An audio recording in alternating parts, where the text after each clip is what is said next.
ଏଇ ଅନ୍ଧାର ରାତିରେ ଆଶାର ସେଇ ଝାପ୍ସା ଆଲୁଅ, ଛୋଟିଆ ମହମର ଶିଖା ମୋତେ ଯେମିତି କେତେ କ'ଣ କଥା ବୁଝେଇ ଦେଉଛି।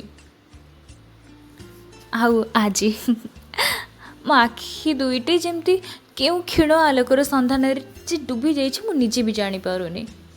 ଆଜି ଆକାଶରେ ଚନ୍ଦ୍ରମା ଉଇଁଛି ସତ, ହେଲେ ମୁଁ ଏଠି ଏକାକୀ ବସି କ'ଣ ଯେ ଭାବୁଛି।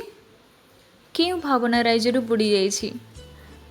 ମୋ ବାସରର ସବୁ ସୁରେଭକୁ ମୁଁ ନିଜର କରିବାକୁ ଚାହେଁ, ଆଉ ଫୁଲଠାରୁ ଆହୁରି କୋମଳ ହେବାକୁ ଚାହେଁ।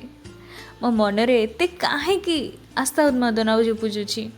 ହଁ, ବୋଧେ ମୁଁ ପ୍ରକୃତିକୁ ଭଲ ପାଇ ବସିଛି। ହଁ, ଏଇ ବୋଧେ ମୁଁ ଯିବାର ପ୍ରୟାସ ମାତ୍ର। ଆଉ ସାରା ଜୀବନ ପାଇଁ ଏମିତି ହିଁ ବନ୍ଦୀ ହେବାକୁ ଚାହେଁ, ସ୍ୱପ୍ନରେ ନୁହେଁ ବାସ୍ତବତାରେ।